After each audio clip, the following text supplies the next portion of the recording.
The kidnapper's knife was pressed against my neck, and the phone was on speaker. I heard Ethan's impatient voice, "Just a hassle, tear it up if you must." From the other end, faintly came a woman's coquettish laughter and the sound of grand fireworks outside the window. I closed my eyes and, before the blade could cut my skin, used my last bit of strength to whisper, "Do it, don't let him hear me cry." The cold blade clung to my skin. It was very cold. Cold like the way Ethan looked at me. "Did you hear that?" Ethan said, "You're just a trouble." The kidnapper's hoarse laughter exploded in my ear, making my eardrums ache. TSK, followed Ethan for 5 years, and even your life isn't worth anything. The phone hadn't been hung up yet. Through the speaker, Luna's voice came clearly, with a touch of perfectly measured surprise and concern. "Ethan, is this not quite right? After all, it's a human life. What's wrong with it?" Ethan's voice was as cold as ice. "She brought it on herself by being imprudent, getting involved with these desperados. What does it have to do with me?" "Luna, don't let irrelevant people affect your mood. The fireworks are about to start, let's go to the terrace." Fireworks. I remembered. Today was Luna's birthday. Ethan had booked the most expensive riverside restaurant in the city to celebrate for her. And I, tied up here, had become an insignificant, even amusing interlude at their birthday banquet. I had loved Ethan for 5 years. From when he had nothing to when he built his own business empire. I had shared basement instant noodles with him and shielded him from underhanded attacks in the business world. I thought I was different to him. Turns out, I was just a trouble. The kidnapper seemed to have lost patience too. He yanked my hair, forcing me to tilt my head up. "Did you hear that? Your man doesn't want you anymore. Now, this is your last chance. What valuable things do you have on you? Tell me, and maybe you'll get to keep a whole corpse." Valuable things? The cheap dress I was wearing was bought on sale last year. The only ring on my hand was bought by Ethan 3 years ago during the early days of his startup, with the bonus from his first project. He said that when the company went public, he'd replace it with the biggest diamond. Later, the company went public. The biggest diamond ended up on Luna's hand. I laughed. It felt like glass shards were stuck in my throat. The laughter was dry and unpleasant. My most valuable thing has already been taken by him. What is it? A true heart, I said. Now, it's worth nothing. The kidnapper was stunned for a moment, then flew into a rage. Damn it, on the brink of death and still playing word games with me. He increased the force in his hand, the blade embedded into my flesh, warm blood flowing down my neck. It hurt a lot. But it was nothing compared to even a fraction of the emptiness in my heart. From the other end of the phone, suddenly came a bang loud noise. It was fireworks. The first firework exploded in the night sky. Followed by the second, the third, continuously, illuminating the entire riverbank. Through the window of this rundown warehouse, I could see the distant sky dyed in a brilliant array of colors. So beautiful. Ethan had never been willing to set off fireworks for me. He said it was something only little girls liked, childish and wasteful. Now, for Luna, he set off fireworks all over the city. "Do it," I gave up struggling, my voice as light as a feather. "Make it quick." In the last moment before losing consciousness, I had only one thought. Ethan. If I could start over, I definitely wouldn't fall in love with you again. Cold. Bone-chilling cold. The murky river water rushed into my mouth and nose, my lungs hurting as if they were about to explode. I wasn't dead. The kidnapper's knife hadn't severed my artery. After I lost consciousness, they just threw me into the river like garbage. They probably thought it was more convenient that way. The instinct to survive made me desperately paddle my limbs. But my body was too heavy, and the wound on my neck, soaked in the river water, hurt so much that I almost fainted again. My consciousness flickered between clarity and blur.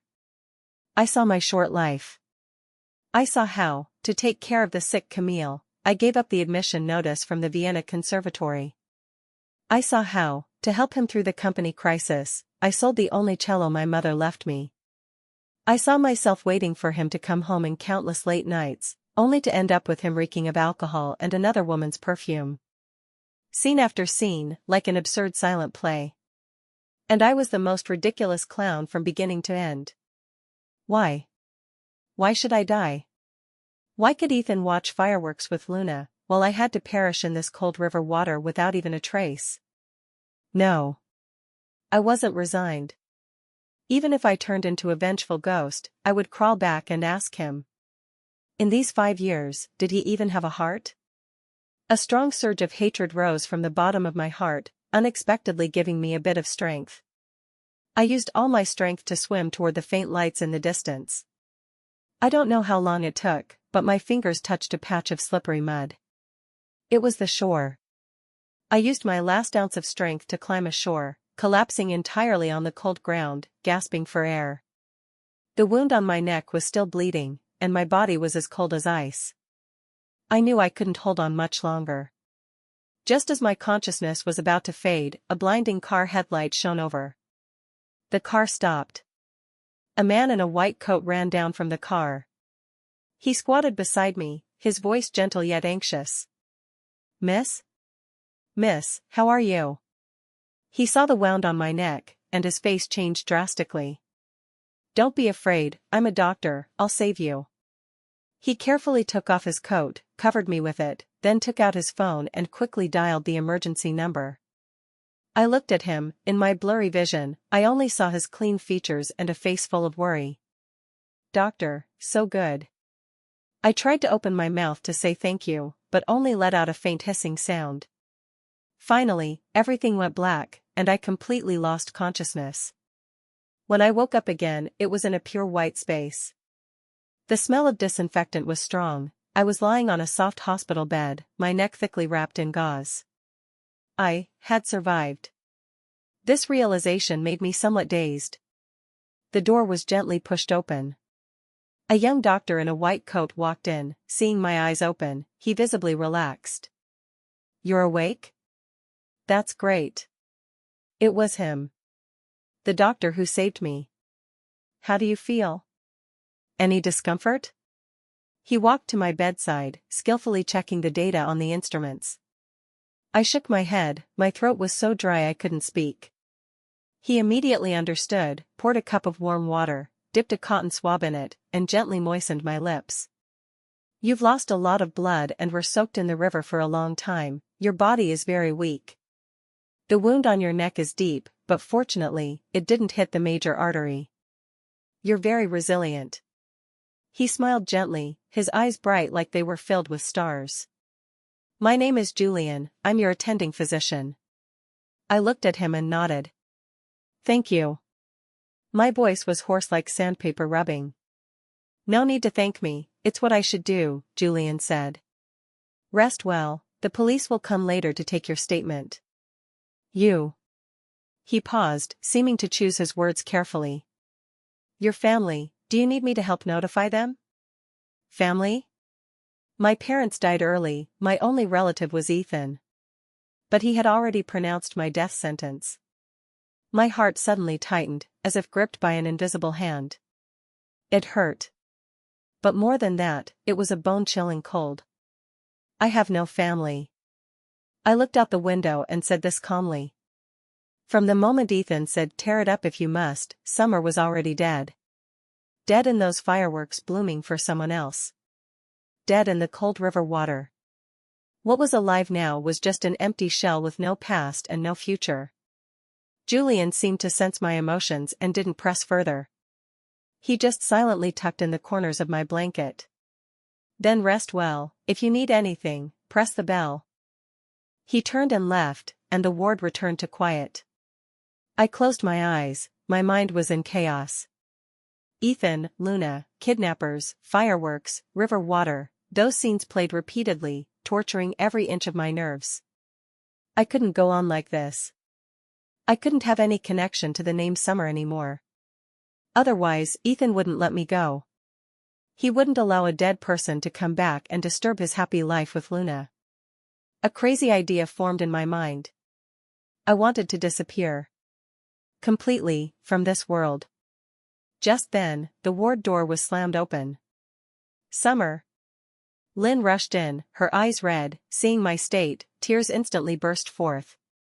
She pounced to my bedside, wanting to hug me but not daring to touch, only gripping my hand tightly. You scared me to death. You scared me to death, Summer. I called you countless times and couldn't get through, I thought. I thought you. She sobbed uncontrollably. Lynn was my best friend, and the only person in this world who truly cared for me. I held her cold hand back, looked at her, and said word by word, Lynn, help me. Summer is already dead. Lynn was stunned. Her red eyes were full of shock and confusion. Summer, what nonsense are you saying? Aren't you fine right here? I'm not talking nonsense. My voice was unusually calm to the point where even I felt it was unfamiliar. Lynn, listen to me. I told her everything that happened that day. From receiving the kidnapper's call, to Ethan's cold tear it up if you must, and then to the fireworks all over the city. I didn't cry, nor did I have any emotional fluctuations, as if telling someone else's story. With each sentence, Lynn's face grew paler. When I finished, she was shaking with anger, her lips bitten until they bled. Ethan. He's not human. He's a beast. She suddenly stood up, turned, and was about to rush out. I'm going to find him. I'm going to kill him. Come back. I called her. Lynn, what's the use of you going? To tell him I'm not dead, so he can send someone to kill me again? Lynn's steps halted. She turned back, looking at me in disbelief. He dares? What doesn't he dare? I tugged at the corner of my mouth, revealing a mocking smile. Just a trouble, died once, wouldn't mind dying a second time. Lynn's tears surged out again, this time from heartache and anger. She came back and hugged me tightly. Why? Summer, why should you suffer such grievances? In those 5 years, how much did you sacrifice for him? Has he forgotten all of it? Forgotten. I gently patted her back, as if comforting her, and also myself. He's forgotten all of it. So, I must forget too. I looked at her, my gaze unprecedentedly firm. Lynn, in this world, there is no more Summer. I want to change my identity, go to a place where no one knows me, and start over. You are the only one who knows I'm still alive. Can you help me? Lynn looked at my resolute expression, she knew I wasn't joking. She wiped away her tears and nodded heavily. Okay. I'll help you. Not to mention changing identity, even if you want to poke a hole in the sky, I'll hand you the knife. Ethan, that bastard, he'll regret it. I swear, he will definitely regret it. Regret? I didn't know if he would regret it. I only knew that I didn't want to see him anymore. Not even a glance. In the following days, with Lynn's help, everything proceeded smoothly. She used her family connections to forge a completely new identity for me. My name is Wynne. An orphan who grew up abroad and recently returned to the country. A very clean background, so clean that no past could be traced. And Summer was recorded in the police files as kidnapped and killed, body sunk in the river, whereabouts unknown. On the day of discharge, Dr. Julian came to see me off. He looked at me, hesitating to speak. You really don't plan to pursue it? He meant the kidnapping case. I shook my head. It's all in the past. Pursue? With what? By turning Ethan in?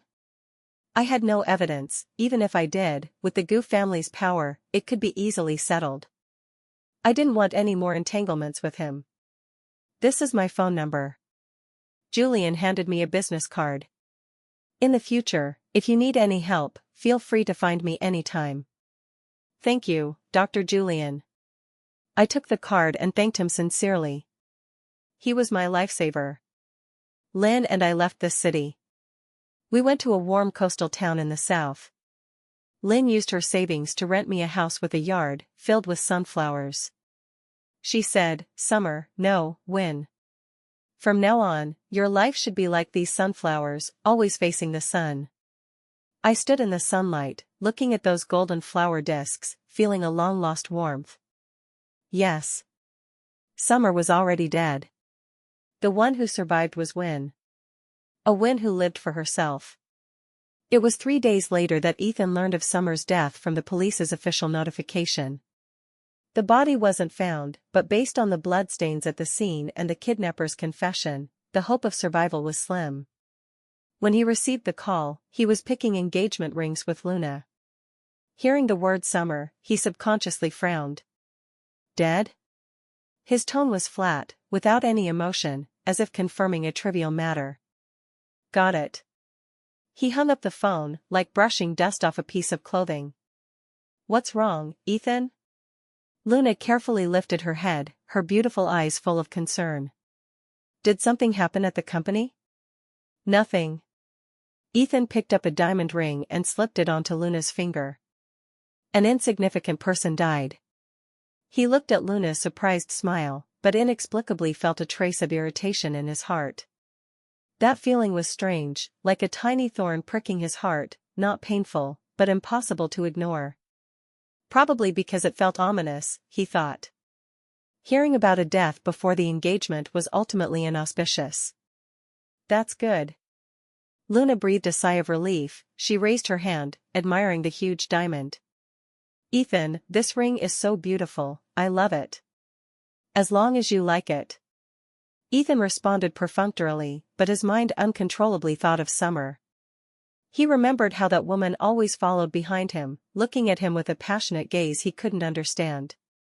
He remembered her clumsily treating his wounds, brewing soup for him that he didn't even like. He remembered her staying by his side unwaveringly during his most down-and-out times. Trouble. Truly a huge trouble. Now it was good, the trouble was finally resolved. He should feel relieved. But why did that empty feeling in his heart become even clearer? Before he could figure it out, the office door was kicked open. Lynn rushed in like a furious lioness. Ethan. Her eyes were bloodshot, her face streaked with tears. Seeing Luna smiling sweetly beside him made her even more furious. Slap. A crisp, resounding slap landed hard on Ethan's face. Ethan was stunned by the slap. In all his life, no one had dared to touch a finger on him. He covered his stinging face, his gaze instantly turning sinister. Are you crazy? I'm crazy? I fucking regret not killing you sooner, you beast. Lynn pointed at his nose, cursing loudly. Ethan. Summer is dead. She's dead, do you hear me? She gave up her life for you, and you're still here picking rings with this bitch? Is your heart made of stone? Lynn. Ethan roared in anger, grabbing her wrist. You better watch your mouth. I won't watch it. Lynn struggled, crying and shouting. The day she was kidnapped and called you, what did you say? You said tear it up if you must. Ethan, when you dream at night, do you dream of her covered in blood coming to claim your life? Ethan's heart sank suddenly. He remembered that call that day. At the time, he just felt annoyed and didn't take the kidnapper's threat seriously at all. He thought it was just another farce that Summer directed herself to gain attention. He didn't expect that she would really die. So what?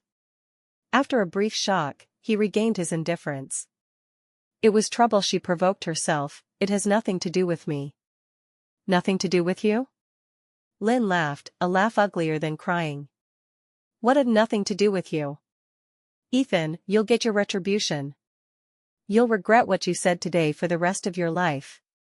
After saying that, she forcefully shook off Ethan's hand and staggered out. The office fell into dead silence. Luna was scared pale. She came over and gently tugged at Ethan's sleeve. Ethan, don't be angry, Miss Lynn is just too heartbroken. Get out. Ethan spat out the word, his voice cold enough to freeze. Luna's body stiffened.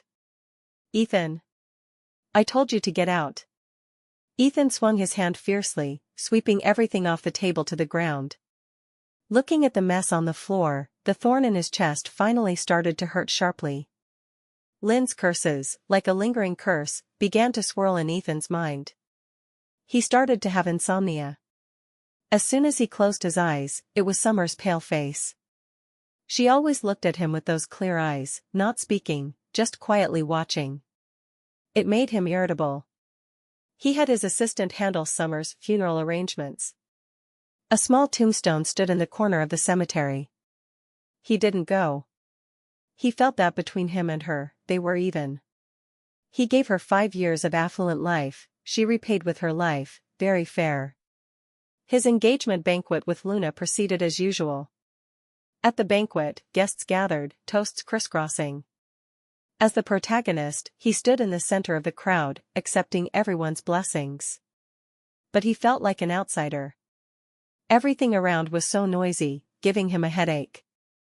Strangely, he wondered what Summer would do if she were here. She would probably stay quietly in the corner, blocking those annoying toasts for him, and then hand him a cup of warm water when he was tired.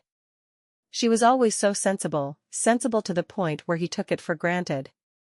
"Ethan, what are you thinking?" Luna's voice pulled him back to reality. "Nothing." He retracted his thoughts, raised his glass, and drank it in one gulp. After the banquet ended, he returned to the home he once shared with Summer. After Lynn came, he had moved out. Everything in the house remained the same, just covered in a thin layer of dust. In the air, there seemed to still linger her faint fragrance. Ethan irritably tugged at his tie and walked into her room. He had originally wanted the servants to throw away all her things, but for some reason, he hadn't given the order. Her room was simple. Besides a few clothes, there was a large bookshelf filled with various cello scores and books on music history. Ethan had never cared about her hobbies. He only knew she could play the cello, and played it beautifully, but he never had the patience to listen to a whole piece. He casually pulled out a book, and a yellowed envelope fell out. On the envelope was the gold-embossed logo of the Vienna Golden Hall. Ethan frowned and picked it up. It was an admission notice from the University of Music and Performing Arts Vienna, the world's top music institution. The date was 5 years ago. He remembered that 5 years ago was when his mother's leg condition was most severe. At that time, he had just started his business and was stretched thin. It was Summer who quit her orchestra job to wholeheartedly care for his mother in the hospital for a whole year. He had always thought she was just an ordinary orchestra player. He never knew she had such a brilliant future. And she gave it up for him. At the end of the letter, there was a line written in pencil, in her elegant handwriting, "Although it's a pity, being by Ethan's side is more important than anything." Bang! The envelope in Ethan's hand fell to the ground. His heart felt like it was being squeezed hard by a giant hand, hurting so much he couldn't breathe. So, that's how it was? What he had always taken for granted was backed by her giving up her entire world. And what did he give her in return? Endless indifference, impatient dismissals, and finally that sentence, "Tear it up if you must."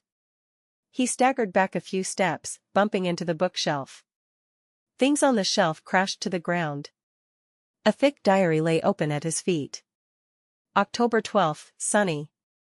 Today Ethan's company got its first investment. He was so happy.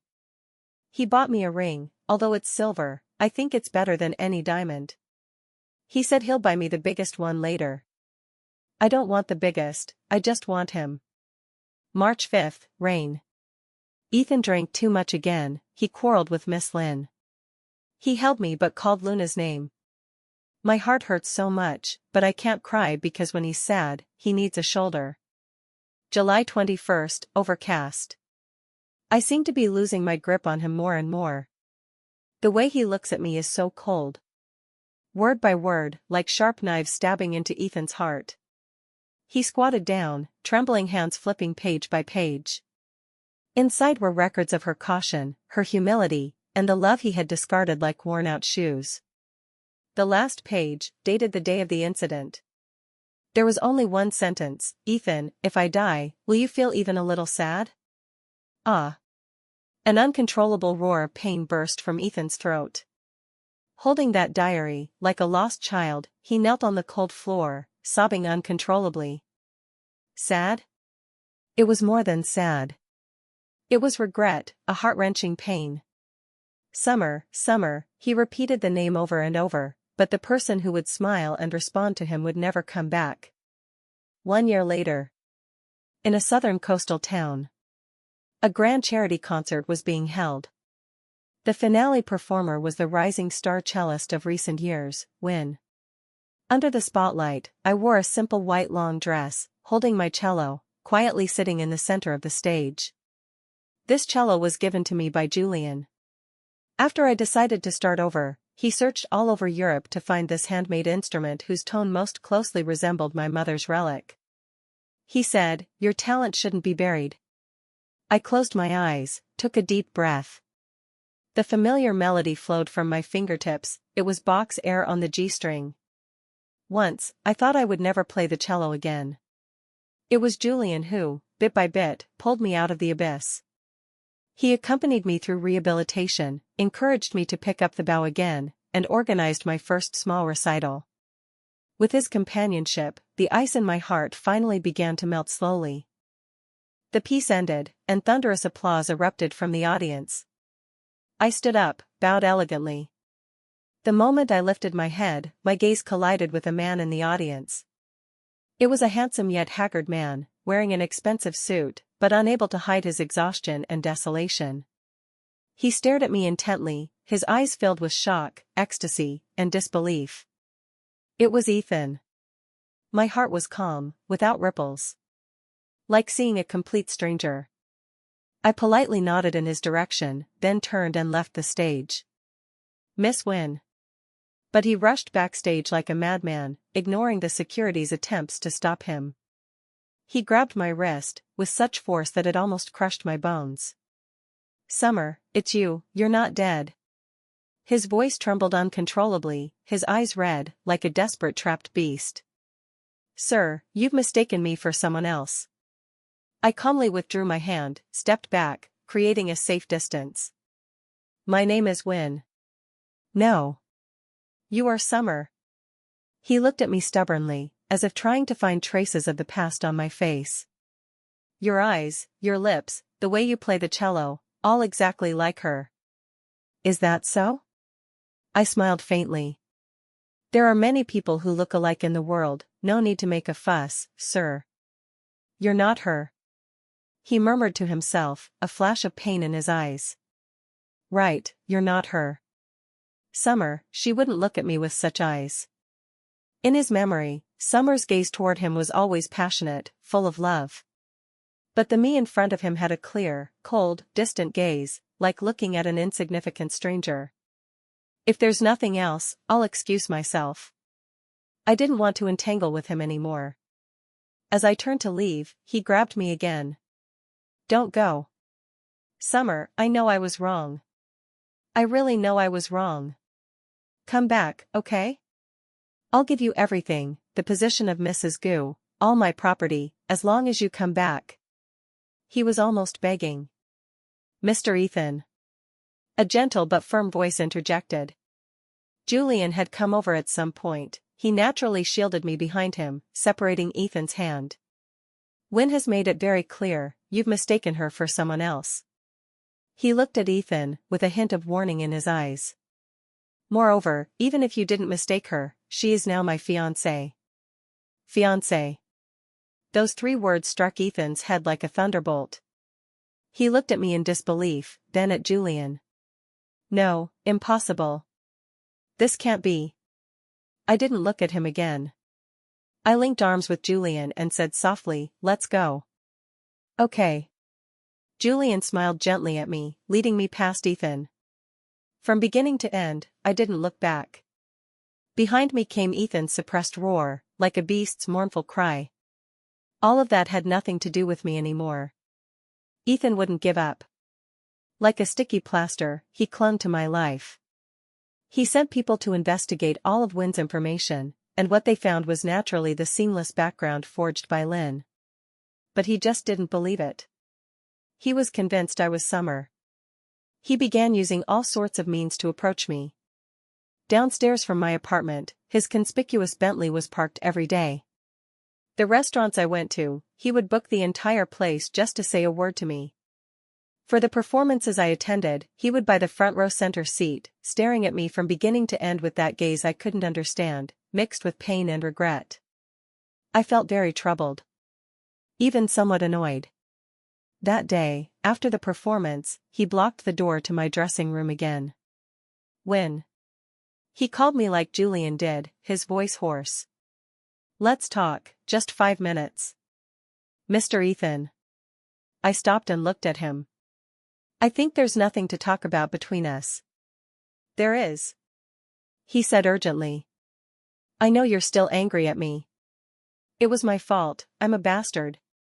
Curse me, hit me, anything is fine, just don't ignore me." He tried to grab my hand, but I sidestepped. "Mr. Ethan, please have some self-respect." My voice cooled. "Your behavior has seriously affected my life. If you continue like this, I'll call the police." "Call the police?" He smiled self-mockingly, the red veins in his eyes making him look haggard and crazy. "Go ahead, call the police. Tell them how I'm harassing you. And by the way, tell them who you really are." He was threatening me. He was certain I wouldn't dare expose my identity. Looking at him, I suddenly found it somewhat laughable. A year ago, he discarded me like worn-out shoes. A year later, he was here pestering relentlessly. Human emotions are truly cheap. "Ethan." For the first time, I called him by his full name. His whole body shook, and joy burst in his eyes instantly. "You admitted it. Summer, you finally admitted it." "Admitted what?" I looked at him coldly. "I just want to tell you, even if I really am Summer, so what? The Summer who loved you for 5 years, gave up everything for you, and was finally pushed into the abyss by your tear it up if you must, is already dead. Died in those fireworks set off for the woman you love, died in the cold river water. Do you understand?" Every word of mine was like a knife stabbing hard into his heart. His face instantly turned pale, his body swayed, almost unable to stand. "No, it's not like that. Summer, listen to my explanation." "Explanation?" I laughed. "Explain that you didn't know about the admission notice? Or explain that you didn't know I sold my cello to save your company?" "Ethan, none of that matters anymore. What's important is that while I was struggling on the edge of life and death, you were watching fireworks with another woman. That's enough." Looking at his distraught appearance, I felt no satisfaction in my heart, only endless fatigue. "Don't disturb me anymore. My life now is good, I love my fiancé very much. We were even a long time ago." After saying that, I didn't look at him anymore and walked straight past him. He didn't chase after me. I heard a muffled thud behind me, he seemed to have knelt on the ground. Ethan was ill. Advanced stomach cancer. This news was told to me by Lynn. On the phone, her tone was complex. "The doctor said it's due to long-term heavy drinking and irregular schedule. This year, he's been living like neither human nor ghost. I heard that on the day he was diagnosed, he locked himself in your old home for 3 days and nights. When he came out, he was like a living dead." I held the phone, silent for a long time. Surprisingly, there were no big waves in my heart. "Oh." I only responded faintly. "Oh?" Lynn raised her voice on the other end. "Win, just an O? That's Ethan. He's dying." "Lynn." I interrupted her. "He's dying, what does it have to do with me?" Lynn fell silent. "Yes, what does it have to do with me? What I owed him was repaid long ago in that cold river water. What he owed me, repaid with the regret of his remaining life, fair enough. What about that Luna?" I changed the topic. "Her?" Lynn sneered. "After Ethan found out the truth, he sent her in. Faking kidnapping, attempted murder, enough to make her suffer. I heard she's having a miserable time inside. That's what she deserves. Good and evil will be rewarded, the cycle of heaven. After hanging up, I continued pruning the flowers in the yard. Julian came out from the house, gently hugging me from behind. "What are you thinking?" "Nothing." I leaned into his arms, feeling his warm breath. Lynn called, talked about some past things. Julian didn't press. He just rested his chin on my shoulder and said softly, "Win, let the past be the past. People need to look forward." I nodded. "I know. I thought this matter was over." Until half a month later, I received a call from Ethan's assistant. He said Ethan was almost gone and wanted to see me one last time before dying. I originally wanted to refuse. But Julian said to me, "Go. See him one last time, to truly put a period on your own past." I thought about it and agreed. In the hospital's VIP ward, the strong smell of medicine permeated. The once arrogant Ethan now lay weakly on the bed, tubes inserted all over his body. He was emaciated beyond recognition, with sunken eye sockets, where was even half of his former self. Seeing me enter, a faint light lit up in his turbid eyes. He struggled, trying to sit up. "Summer." His voice was as thin as a thread. I stood 3 steps away from him, not approaching further. "Mr. Ethan, you wanted to see me?" Don't call me that." He gasped urgently, tears sliding from his dry eye corners. "Call me Ethan." I didn't speak. "I'm sorry." He looked at me, repeating these 3 words over and over. "Summer. I'm sorry. I was wrong. I know I was wrong. In the next life, let me love you, okay?" I looked at him quietly. Watching this man approaching the end of his life, using his last strength to confess to me. My heart was very calm.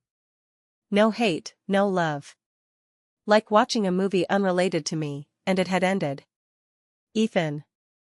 I finally spoke, my voice very light. "There is no next life. People have only this one life. You live well in your regret. And I am going to live my life." I saw the light in his eyes completely extinguish. He opened his mouth, seeming to want to say something, but could no longer make any sound. On the ECG, the jumping line slowly turned into a straight line, emitting a piercing, long beep. I turned and walked out of the ward. Outside the door, Julian was waiting for me. He extended his hand, with a gentle smile on his face. "Is it over?" I placed my hand in his palm. "It's over." He held my hand tightly, fingers interlocked. "Then let's go home." "Okay, home." I looked back at the tightly closed ward door. Ethan, Summer, all the love, hate, grudges, were locked behind that door. Outside was my new life. The sunshine was just right, the breeze gentle. Everything was just perfect. Ethan's funeral was held grandly. All the prominent figures in the business world came. I didn't go. Lynn went. After she came back, she called me. "Did you know? Ethan's will left all his assets to you." You're not surprised at all?" "Not surprised. I was watering a pot of orchids. Anyway, I won't take it." "I knew it." Lynn laughed and scolded on the phone. "You little heartless one. That's billions. If you don't want it, it'll all go to the Gu family's collateral branches. Money isn't important to me." I was telling the truth. Someone who has died once understands what is most important. "Right, there's another thing." Lynn's tone became gossipy. "At the funeral, I saw Dr. Julian's parents." "Oh my God, do you know what his family does?" "Don't know." "The G family from the capital. True scholarly family, top-tier wealthy. His grandfather is a master of Chinese studies, his father is a diplomat, his mother is a renowned painter." My God, Win, what fairy luck is this? You threw away a heartless nouveau riche and picked up a true prince with impeccable roots.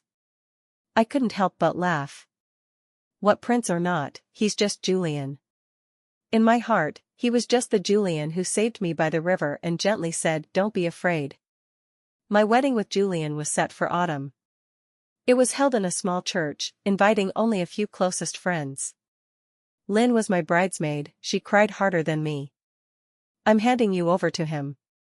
While crying, she threatened Julian, "If you dare treat her badly, I don't care what capital G family you are, I'll still break your legs." Julian smiled and nodded, "Don't worry, I won't give you that chance." The priest stood before us, reciting the solemn vows.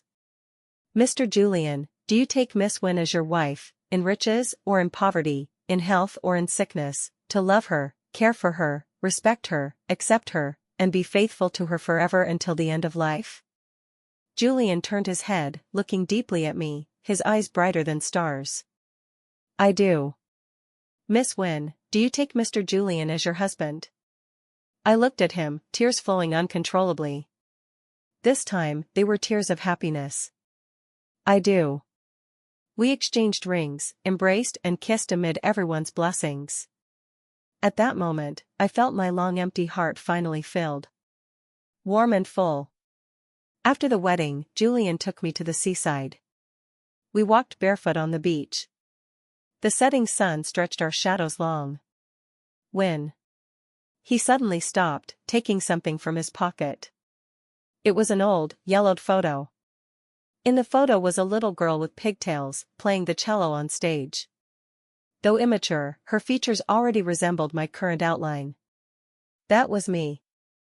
It was me at 8 years old, participating in the city's children's cello competition for the first time. I was stunned. "You." That year, I was 10. Julian looked at me, his eyes filled with unending tenderness. "I went with my mom to watch the competition. As soon as you appeared, I thought this little sister playing the cello was like a glowing little angel. I asked my mom for the program and remembered your name. Summer. Later, I kept following you. Watched you win awards, get into the best music middle school, watched you have someone else by your side." His voice carried a barely noticeable trace of loss. "Then later, you disappeared. I searched for you for a long time but couldn't find you. Until that night, by the river. When I saw you, I almost couldn't believe my eyes. I thought, this must be heaven sending you back to me." I covered my mouth, shocked, speechless. So, our fate started so early. I didn't pick up a prince. I just rediscovered that boy who, many years ago, had placed me in his heart. "So, Summer." He enunciated each word, solemnly calling this long-sealed name. "From the age of 8, the person I've loved has only been you." I couldn't hold back anymore, throwing myself into his arms, crying loudly. All the grievances, unwillingness, and pain dissipated in this embrace. "Ethan, look. It's not that no one loves me. It's just that the one who truly loves me came a bit late. And you, in the end, are just a erased, mistaken past in my life."